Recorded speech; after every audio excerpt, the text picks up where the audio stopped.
Will AI steal my identity or save it? With today's special guest, Kevin Korte. Today's episode is brought to you by the bestseller ChatGPT Profits. This book is the missing instruction manual to get you up and running with ChatGPT in a matter of minutes. As a special gift, you can get it absolutely free at artificialintelligencepod.com/gift or at the link right below this episode. Make sure to grab your copy before it goes back up to full price. Are you tired of dealing with your boss? Do you feel underpaid and underappreciated? If you want to make it online, fire your boss, and start living your retirement dreams now, then you come to the right place. Welcome to the Artificial Intelligence Podcast Show, where you will learn how to use artificial intelligence to open new revenue streams and make money while you sleep.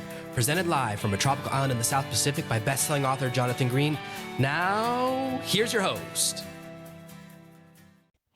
Now, I'm really interested in your perspective on how AI can actually improve security, because right now what we're seeing a lot of is prevalence of deepfakes, prevalence of pretending to be someone else's voice. And so much of what people are using AI for is mimicking. And I even see people who make AI versions of themselves, and they make these AI video versions of themselves. I'm like, oh my gosh, you're just making it even easier and easier. But for someone like me, there's so much of my voice on the internet. There's enough samples for anyone to easily load it up to 11 Labs, create a voice mimic, and call my mom and pretend to be me. So how can we use AI to actually counteract this and actually increase our security and increase our bioidentifiers? Great to be here. I think the most important thing to learn from it is that we should see people as more than just their voice and their picture. I mean, if we go into a room to network with someone, we see their body language, but most importantly, we actually talk to them, and then they say things which makes them unique. And it's kind of this famous Turing problem, really, that to figure out whether someone is an AI or not, you ask questions and talk to them. And it's not really the way of communication, but it's actually the content which matters. And going into it, asking ourselves, okay, does it make sense? Does it push us to do something we wouldn't normally do? I think that will be the most prevalent questions. And if you then try to put a technical solution to it, then you can easily see, like, okay, is that tone appropriate for male, or is that person now pushing me to make a wire transfer or to send someone money? And that way you can approach it on a technical level, but technically it will continue to be an arms race of the guy who builds the system versus the guy who builds the defense for it. So this is exactly why I kind of think we're going to see a shift towards more person-to-person communication, because the only way now to know you're talking to a person is to talk face-to-face and then touch them to make sure you feel the warmth of their hand, to make sure they're not a hologram or a robot. So it's almost like we're going to revert back to 1800s business dealings. So I do see that, because more and more trying to get in the technology race, it's like, for a moment, we see there's tons of these AI bots that will call people, and then they make AI bots that will answer the calls, and it's going back and forth. And it's like, how can I disconnect from that particular race? I saw something really interesting in the news recently, and I wanted your perspective on this. Meta, or as we all really call it, Facebook, decided, hey, no one uses Facebook anymore. What if we fill it with a bunch of bots? And it's like, isn't it already?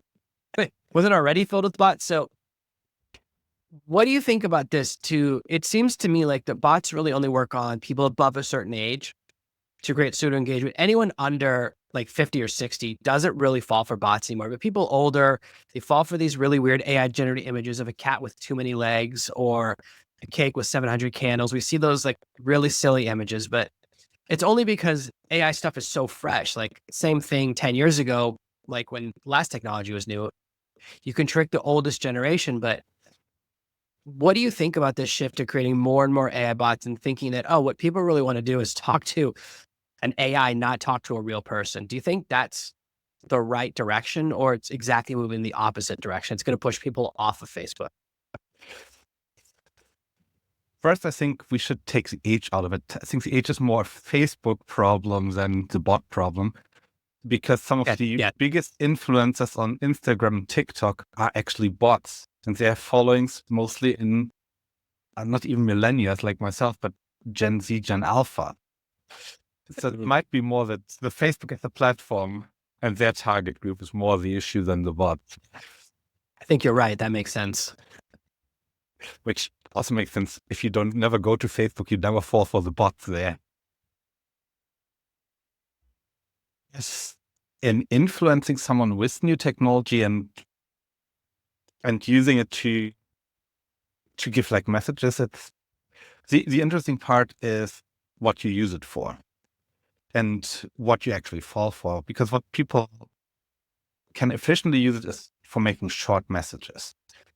Like doing a small follow-up.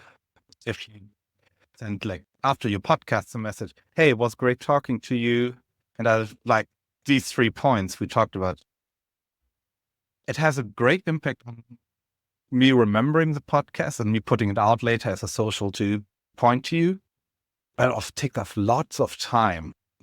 And even if you just use a writing tool for writing it to summarize it, it frees up your time and allows you to focus on your next podcast or reading it or doing a follow-up interview. And on the con side, I find it great to get the summary, but do I really care that the email is written by you or by your assistant or by your bot? And I think focusing on these small time wasters, really small but important time wasters, that makes sense to use like imitation features and automate them. You wouldn't want me or my bot to sit here talking to your bot, because there's absolutely no way that will ever throw a curveball. It will just probably take whatever you've done before, combine it with my blog, and then our bots would talk about that, or not even really talk about it, but both putting out the sound bits, and the audience would be wondering like, that's not the question, that's not an answer. Earlier today, I had a conversation with one of my friends who was asking how I plan my questions for the podcast.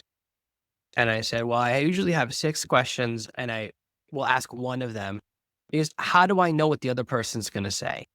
They always surprise me or say something interesting. And it's like, if I can take the pre-written question or what's interesting, I want to chase what's interesting. So it's this different mindset. If you just have 2 bots, everything is pre-written, everything is preordained. There's no surprises. And that's where the interesting thing happens. So I always want to find that definitely in content. And I think that's why people don't really listen to like AI generated podcasts, or people always think when I say I host an AI podcast, they think that it's an AI generated podcast. I'm like, no, it's me on a podcast. AI is the topic. But I love when people ask that question. I'm like, no, that sounds really boring. I wouldn't create something I wouldn't listen to. Just 2 AIs talking to each other. Whoa. I'm also really interested in this idea of how AI can help improve identity management systems, how it can help us to provide this other direction of security. Because a lot of what we see, unfortunately, on the news is like what's interesting rather than what's useful. Or we see there's a law passed in Tennessee recently I think they called it the Elvis Law, which was like, if you make a song, like a fake song by an artist, and they passed the law because of a TikTok song that was a fake Drake song, but they don't know who made it. And I was like, well, the law wouldn't solve the problem. If you don't know who did it, you can't charge them anyways, right? So I thought it was really, I understand the idea, right? I think that it's kind of the wrong answer. But what is your thought in this space? Because governments are trying to pass laws and they're always a step behind. Like I have my theories, but I would love to hear yours before I give all mine up. I think 2 points here. First of all, protecting artists' rights, which at least the Tennessee law, as far as I understand, is quite a slippery slope, because if I'm a human imitating another artist, there's nothing stopping me. We can even take it so far as, what's the artist's name? Weird Al Yankovic, who really makes parody songs that can take the music and put it into his new songs. And I don't think that we'll see the law be successful defended when it comes to the first court case. Now, taking cybersecurity regulations in there, yes, we're chasing the tail with regulations, but we're also often going into the point where we really going back to the first answer, we're trying to solve a technical problem or a human problem with a technical solution. It's not that our technology is bad for cybersecurity. It's that we as people try to say it nicely, conserve energy. We're trying to be lazy. Yeah. We try to things which don't bore us, but entertain us and keep us engaged. And really good scam emails, which focus on like an individual target, they push us right into that kind of, oh, it's exciting. My boss needs my help. I need to reset his password and send it by email. It's like the urgency of doing it. And AI is great of creating that urgency without feeling overwhelming. Versus when I send something, when I want to create something, it's really easy for me to be like too pushy or to be like, yeah. And we don't solve that kind of human problem with saying like, oh, we need better spam filters. I think that's really, really clever. I think one of the policies I developed when I was younger is that I don't make rush decisions. So whenever someone's like, you have to decide right now, I go, then the answer is no. Because I always feel like if someone wants you to decide right now, it's because they don't want you to realize that's something bad. They don't want you to read the contract.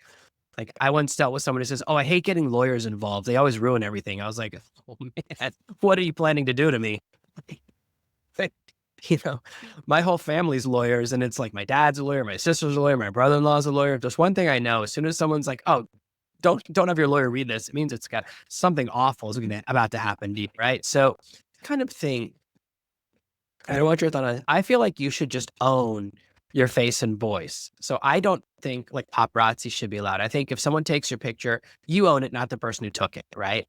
Unless they have permission or sign a paper. If you just owned your face, then you would own the AI version of your face. So then if someone made it a music that's pretending to be you, right? There's two versions. There's the parody song, which Radio Yankovic does. Parody is a separate category. But if someone makes a song and it's supposed to be this other person, I think the artist should just we should just decide the original person gets a percentage. We should decide what that is. Is it 10%, 50%, 80%? Because there's two creativities.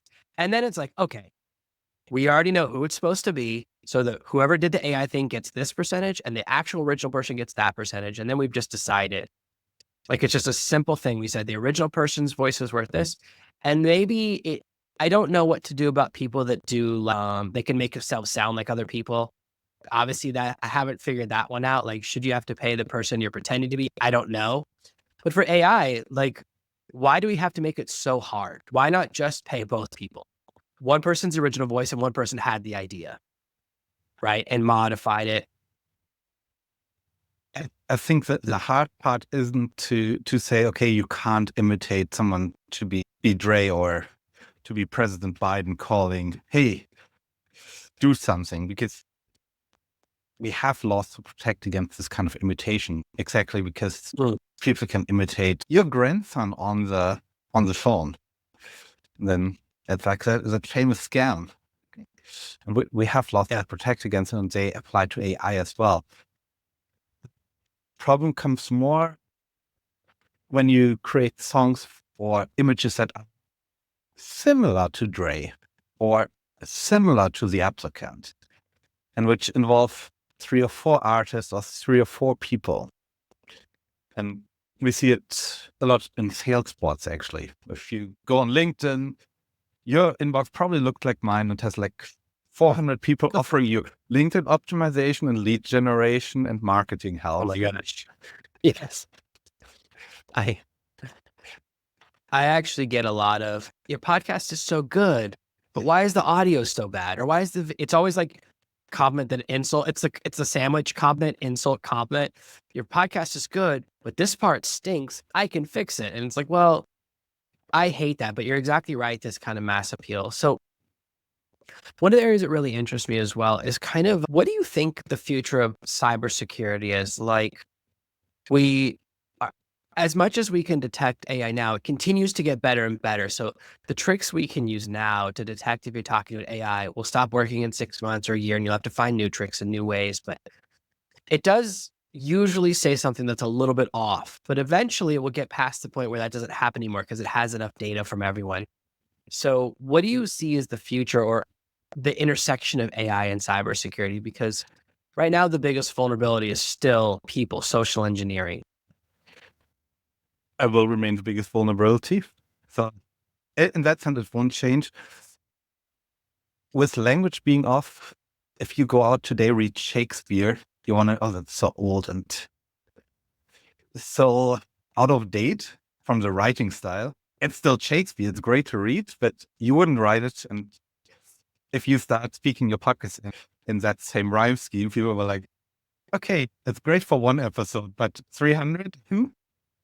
I've stopped listening after number 3. And the same is true for AI.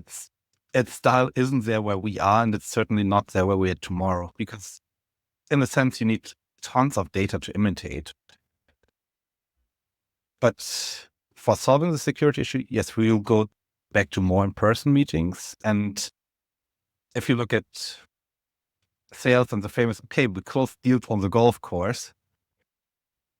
Golf takes a long time, and it's kind of that relationship building more than the actual game of golf, where I have to admit, I'm the only 3 times I went, I rent the stuff. I sucked at the game, but we still closed the deal. So it wasn't obviously my talent in playing the game. But if you look at a lot of high value, high net worth, they spend a lot of time with people. Even if you would think, why is he spending so much time with it? Versus if you go to deep down into our hustle culture, really, then like, okay, let's do something, but not connect with someone. And I think AI will force us to switch that around, to build more onto our connections. And that puts in an intrinsic security, because you know what the person's going to say, and it gets better grammatically. It's hard to interpret someone's brain, because we kind of filter what we say in public, at least. Or we should do. Not everyone does, but we should. You brought up earlier how much we get offered LinkedIn optimization, LinkedIn lead gen, or a lot of people call it they call it personal branding. And what I find is that they always want you to do things to speed up the sales cycle, which are disingenuous. Like when people ask you these questions, like, are you the decision maker? Will the decision maker be in the room with you? As soon as someone says that to me, I hate you. Like it immediately triggers that. So like I meet everyone the same way I met you. Like I meet people through LinkedIn. I do a lot of connection requests, and a lot of people think that if they're not going to be a customer, I don't want them on the podcast. And I'm like, no, less than 1% of people have been on the podcast. A lot less than 1% of people on the podcast are clients of mine. It's very rare. I have people on the show that I find interesting, but people are so surprised that like I actually want them on the show. Like I read your profile, I looked up some stuff. That's why I have specific questions. People are so shocked by that because every other outbound method is like, let me close in 1 DM or less. And it's like, well, have you never had a bad client? Like everyone has had a client that they regret signing. And if you talk to them beforehand, you can avoid that. A friend of mine earlier today, same thing. He was like, I'm thinking of offering this new service. I was like, it's been 3 months. You're going to call me and tell me you wish you hadn't done that. As soon as you start, I said, yes, you'll make a little extra money now, but it's outside your area of excellence. And you will go, oh my gosh, something went wrong and they're blaming me. And now I lost the big contract because of a small contract. And the only way to learn is to touch the stove sometimes. But all of these methods are about speed or manipulation or pretending to be someone you're not.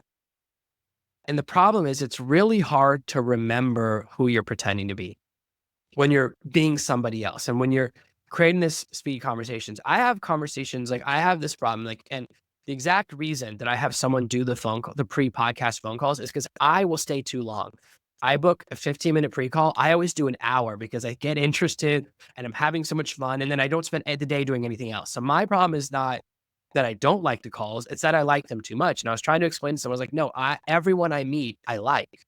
Everyone is really interesting. Everyone has these really cool stories. So I have to sometimes make changes. And then what happens is we try to recapture the magic on the show and people wish they'd listened. I wish I'd recorded the pre-call. So I've learned to make an adjustment. That's why I do that. But all these other methods that are about, I only want to talk to you if I'm for sure. And then I actually go on calls with a lot of those people because I'm curious if they do anything good in lead gen. And they're very, very expensive. And everything they do is, I guess, somewhere on the spectrum between mean and offensive. They ask questions like, how much, like, what's your credit card limit? How much money do you make here and there? Or even like the last question, like you might as well say to someone like, what's your deepest fear? Or like, what's the thing you regret in life? It's like, feels like you're making a Faustian bargain. And I feel like that is where AI, right? People are trying to do AI for speed and fast, but for relationship building, like there's these tools now where I could have an AI. So people say to me, why don't I have an AI do the call instead of a person? And I was like, because I would hate if someone did that to me so much. Like if I thought I was talking to a person, it was an AI, I wouldn't like that at all. And there's versions you can do where it's either I can do a version now where it looks like me and talks like me. And then when it's time for me to do the sale, it switches to the real me. And I was like, that sounds horrible. Like as much as a technology, sometimes we need to ask the question, not can we do it, but should we do it? I would feel if I was talking to you and you started glitching like Max Headroom, the old AI cartoon from the 80s, and I realized you weren't a person, I would be really upset. I'd be like not happy about that. So why would I want to do that to someone else? So I love that you're saying, I hope we do see this shift towards we use AI for small tasks so we can spend more time doing human to human. The speed question also leaves out the question of what happens 2 years down the road. That's, I mean, I get the idea. You don't want to spend 6 hours talking to the intern who does a market research analysis, but talking to them like 10 minutes and figuring out they're actually on the way in to be like the decision makers 2-5 years down the road. That can be a really valuable tool to build like long-term growth. All because you can figure out, okay, he's asking intelligent questions. He has the guts to actually reach out and that can set you up long-term. But it doesn't help if you get compensated for leads closed in the next 30 days. And maybe we need to kind of find different measures of how we measure success instead of, hey, how much money did you make today? Yeah, I've been in high pressure sales. I used to sell computers over the phone. We had to sell like 30 computers every day. You stayed on the phones until you made enough sales. And it just creates such a high pressure environment, and the metrics are constantly changing and the margin per products are constantly changing. It's super high stress. After I left that job, I had nightmares for 2 years. And most of my best projects, it's so interesting you said that, like, have come from people that I knew for 3 years, and then it was the right moment. It's like, I'd rather surround myself, and I love that we're talking about this because I think this is really good. I'd rather surround myself by the right people. And then when it's the right time, it will happen. If you have enough leads coming in, I was trying to explain this to my team. I said, I don't really, I said, if we generate one new client per month, that covers everyone's salary. We generate hundreds of calls per week. So I said, your close rate, which most companies would consider abysmal. I said, but if we get a client I like, each of my clients, when I have a call for them scheduled that week, I look forward to it. So we actually cultivate an environment where we only work with people that we like. And that's the best thing. So I wonder, have you ever basically a deal's come later on because you were nice to someone when they were early on in their career, and then later on it turned around and became a good thing? And it's like, it's such a shocking insight. I think that's really important. Sometimes just being people like, oh yeah, you're the only one who's nice to me. And it's like, oh, that's all it takes. We had one of the deals which came at like the double delay. So first the guy reaching out was an intern at the partner, and then they were serving the Department of Defense. So the partner company was serving the Department of Defense. So first we built like, I think, 2 or 3 years that relationship with first the intern, then he graduated, became a full-time employee, and then they won that huge project and project management and everything. Other takes with the government took, I think, another 5 years. But if we take it over the 8 years it took to close the project, it was our most lucrative deal for every one of the years. But a lot of, even my guys said, don't do that. It's just a waste of time, a waste of money. We should focus on other things. I'm like, and it doesn't take much time for months, but that's kind of I'm in a position where I didn't need the commission to come in. So that's kind of, then we're back at the money. We could take the hit and develop that deal. I think this is exactly where the humanness is what AI can't capture, because AI, it's all about speed. Like, people are using AI. They're doing AI to, like, I can have AI call 1 million people at once. And it's like, well, that's the same strategy of spam email, right? If I email enough people, someone will accidentally click the link.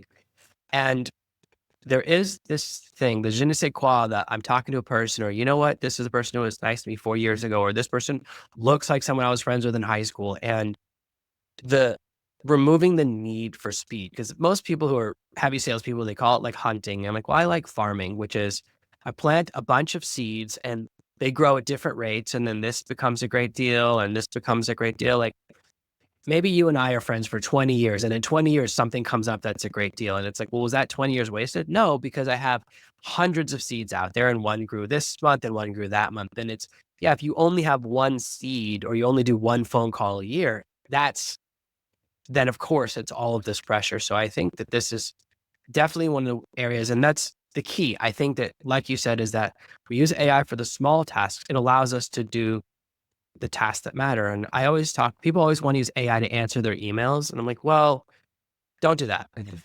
Use AI to sort the emails, and then you just personally answer the ones that matter. I get hundreds of emails a day. I probably need to read 5. Only 5 of them need a reply from me. So if I can sort them well, then I can answer the ones that really matter, because I don't want an AI to accidentally answer an email from my mom, or to accidentally send a message to my wife and start a fight. Like, I don't need help doing that.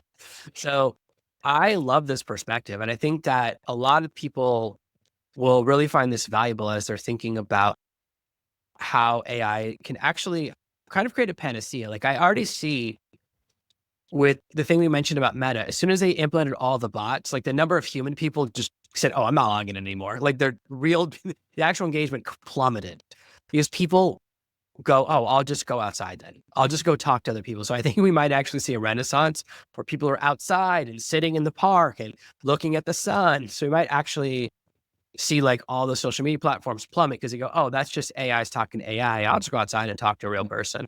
And maybe we'll accidentally make the world a better place. I think if we learn from the past there, YouTube is a great learning source of how their advertisement strategies went along. First, you had like 5-second advertisement, and they realized, oh, people watch it, let's put more on it. And then we got into, oh, wait, people are using ad blockers now to block it. Oh, we do it server side. And like, oh, people from server side, ad blockers who can block that. And like, no one really asks, okay, is it maybe the problem of how we serve ads? It's like always asking, okay, how can we make sure people see our ads? Which it's the same with the bots. How can we make sure people see our content, and people not asking, oh, are we actually producing something people want to see? I think that's such a good question. And we've seen a lot of industries where people guess what everyone wants and they guess wrong, or they try to tell me what I want or tell you what you want. It's like, no, I know what I want to watch, right? I'm always baffled. I'm really simple. I watch, like, Rambo movies and low quality action, and that's the type of books I read. One of my girlfriends in my 20s was like, I feel like if there's a picture of a sword on the cover of a book, you'll read it. I was like, yes, I definitely will. Did you see one? There's a robot. So, and yet Amazon gives me bad recommendations all the time. Amazon constantly recommends Gone Girl books to me. I've never read one. Why are they still recommending those? So it's like, even the biggest companies in the world still haven't figured out, well, just show me a robot jumping out of a plane and tell me it's like fighting a space battle and it's fighting aliens. I'm reading it. But it's still these algorithms. Exactly. I love what you're saying, is if they would just ask people what they want and then give it to them.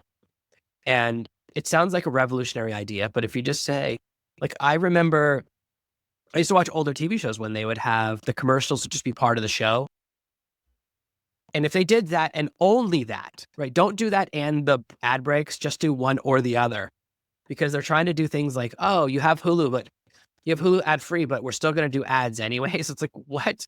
Yeah. Don't do that. Just going to make people hate you. Like, I pay for YouTube Premium, which is very expensive. It's more expensive than Netflix. But it's my job is to do, I watch tons and tons of tutorial videos. I post in a YouTube channel. So for me, it's worth it to not see the ads. That's why I just wished every creator didn't have their own ads in every video as well. It's like, oh my gosh, there's still extra ads there too. It's like, you can't get away from them. It's like one or the other. If I'm paying $15, I don't want to see any ads. Like, I just don't want to see any ads. But I don't know how we're going to figure it out. Hopefully people start to think, well, let's just give people what they want. And I think what people want is a better experience, a better connection, and AI can help us get there. I think the idea of AI replacing the human interaction, which is what most people demonstrate, I don't think that's the right path. Like when I watch the videos where they show a commercial, they say, you can use this AI to take a picture of someone's dog and find out what kind of dog it is. Like, you can also just ask them. All you've replaced is literally a one sentence conversation. Or you see a restaurant, you take a picture to see what's on the menu. You can look in the window and see the menu. Like, you don't even have to talk to a person. It's like they keep trying to outsource the most valuable thing in the world, which is talking to other people. So I love your perspective. I think this has really been great, Kevin. And I think people are really going to enjoy this episode. Where can they kind of find out, what's the best place to find you online, find out more about the projects you're working on, and kind of see how you're changing the world and some of the amazing things that you're doing as far as AI, governments, and kind of some of the things happening in the government sector, some of these cool things? I think the best entry point is always my own website, because that's kind of where you get my voice unfiltered, and it's korte.co, so KORTE.co. And otherwise you can find me on social, but that's a more curated voice than just a pure and sometimes wrong things, which I like to post on my blog, because after all, we don't know what's coming tomorrow. We can also get today's perspective. Perfect. I think people are going to love this episode. Like I said, I had a really good time. I'm glad we connected. Thank you so much for being here for another amazing episode of the Artificial Intelligence Podcast. Thanks for listening to today's episode. Starting with AI can be scary. ChatGPT Profits is not only a bestseller, but also the missing instruction manual to make mastering ChatGPT a breeze. Bypass the hard stuff and get straight to success with ChatGPT Profits. As always, I would love for you to support the show by paying full price on Amazon. But you can get it absolutely free for a limited time at artificialintelligencepod.com/gift. Thank you for listening to this week's episode of the Artificial Intelligence Podcast. Make sure to subscribe so you never miss another episode. We'll be back next Monday with more tips and tactics on how to leverage AI to escape that rat race. Head over to artificialintelligencepod.com now to see past episodes, leave a review, and check out all of our socials.